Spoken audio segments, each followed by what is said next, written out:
Hey there, welcome back to Tranquil Talks with Chris. Today's episode is going to be a bit different. It's my 5-year anniversary of leaving corporate, and I wanted to share my journey since then with you. Because if you're taking your time to figure things out, or it's taking longer than you first expected, I want you to know you're not alone. There's nothing wrong with that, and there's nothing wrong with you. So 5 years ago today, I left a 30-year corporate HR career to launch my coaching and development boutique called the Leadership Greenhouse. And quite frankly, it's taken me to today, literally, to fully, completely step into my own entrepreneurship. I can now say this with full realization and full transparency. Good old hindsight's 2020, right? For the first 4 years after I left corporate, I was seeking out stability or security and safety rather than trusting in myself to take that leap, take the risk necessary of being my own solopreneur. So for the first couple of years, I was a subcontractor for a couple of different small HR consulting teams. And then for the next couple of years, I was in a business partnership to build out the HR arm of my business partner's leadership, development, and human capital franchise. But over all these 4 years, I was doing the same damn thing I had largely done in corporate, which was HR ops, HR execution. And then over 2024, for a lot of that year, I was finding myself coming towards an admission or a truth that I wasn't ready yet to own up to, but it kept building inside me. It kept trying to come up. And towards the end of the year, I finally owned up to the full truth, which was that the work that I had been doing over those last 4 years wasn't lighting me up anymore. It wasn't lighting me up at all. Actually, as an aside, HR ops work never lit me up, even over my corporate career, but that's another story. It wasn't filling my cup. Instead, it was draining my energy, and it was dimming my light. And everything I was doing during those 4 years only took me further and further away from my areas of expertise or my zones of genius, which include coaching, mentorship, HR strategic advisory, not operational stuff, teaching, and facilitation.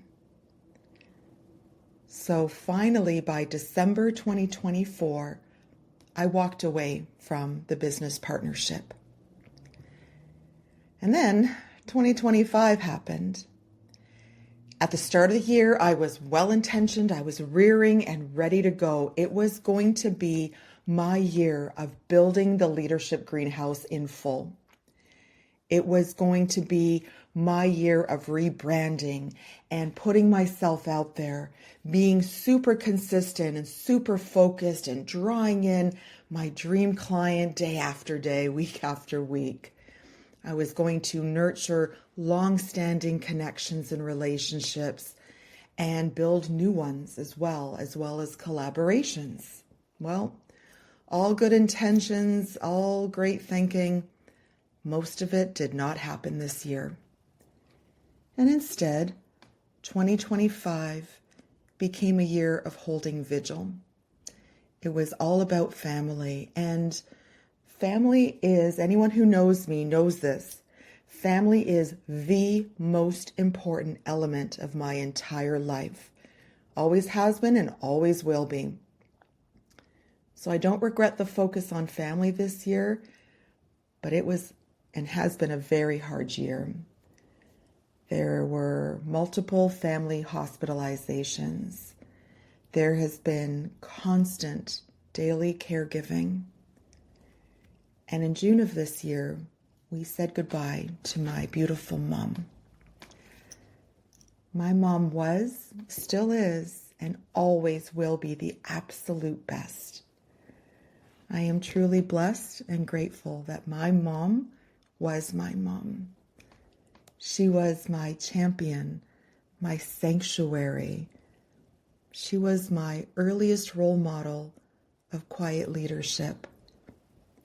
Honestly, she was one of the only people in my life, and I'm 54, who truly understood that my quiet isn't a problem to fix, but something to be celebrated and encouraged and supported. I want to share a quick story about my mom. I want to have you get to know her and keep her spirit alive. That's really important to me. So when I was in grade 2, my teacher suggested to Mom during parent-teacher night that I be tested for speech development because I rarely spoke in class. My mom's response was the best. She said, my Chris? You're seriously talking about my Chris? Oh God, she talks nonstop to her stuffed animals at home. Her speech development is just fine, but maybe Chris just needs more time and support to feel comfortable here in class. How badass is that? My mom was a freaking rock star. She got me. She saw that my quiet was simply how I operated best. So this year, as I was working through and still working through my loss and my grief and reflecting on all the conversations with Mom and her unwavering support, her full presence, all of it, I've kept coming back to this truth. I shared it in one of my weekly newsletter editions as coming home to myself.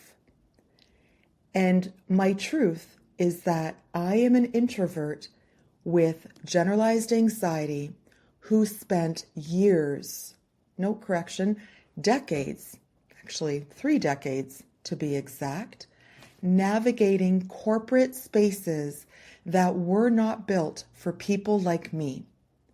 And I know I am far from alone on this. So while I worked through my grief, I also concurrently worked with a small group of amazing, naturally introverted people on a pro bono basis. It was coaching, mentoring, HR advisory on all things communication and energy management together. Because for those of us naturally introverted, communication is the number one energy drain. These 2 areas are completely, deeply interconnected. Over this time I was doing pro bono work, I got super clear, crystal clear on my mission, which is this. My mission is to help introverts of all ages and stages finally be fully understood, accepted, and supported for who they are and what they need. And I know in my heart of hearts that to bring this mission to life, it's no longer enough to only work with introverts individually, although of course that is important.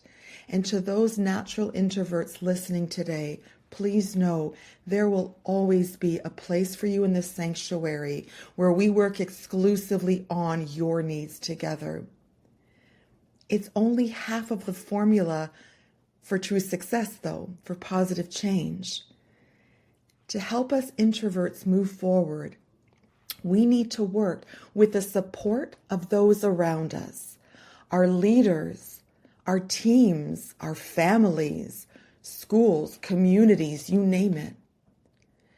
And because for too long, the world has been designed towards the default of extroversion. I know this to be true for workplaces, for schools, for communities. I also know that for too long, introverts and extroverts have been pitted against each other. But each of our communication styles, each of our natural tendencies and preferences, so I guess ultimately what I'm saying is our personality dynamics are superpowers when brought together as complementary strengths and not seen as this frictious divide that is a problem we need to fix and figure out. That is the work that I am building here at the Lotus Learning Sanctuary. It's the legacy I want to leave. And I'm starting with the workplace. So I am so excited and I am more than ready to partner with organizations and more specifically the top of the house. I'm talking founders, CEOs, executive teams, senior leaders, and HR. And no more pro bono work. We are talking paying clients, baby. My goal is to help them build energy smart communication cultures. And at the same time, ultimately, I'm helping them accept personality dynamics as the true strategic advantage and profit driver it is, where everyone wins. I'm excited to share that I'm launching something special in just a couple of months for January 2026, and it's called the Peer Leadership Circle. Truth be told, I'm putting the finishing touches on this premium Q1 experience. So today I simply want to share awareness that I am going to be looking to invite between 8 to no more than 10 founding senior leaders to join me inside the Lotus Learning Sanctuary for 3 months together for peer building of energy smart communication cultures. I am so excited for this. It has taken me 5 years to find my way home to my purpose, my mission, and to the Lotus Learning Sanctuary. If you too have been taking your time to find your path, if you've been rebuilding professionally or personally, I see you and I am here walking right alongside you. And I want you to please know this. Sometimes the long way around is exactly the right way. Please keep going.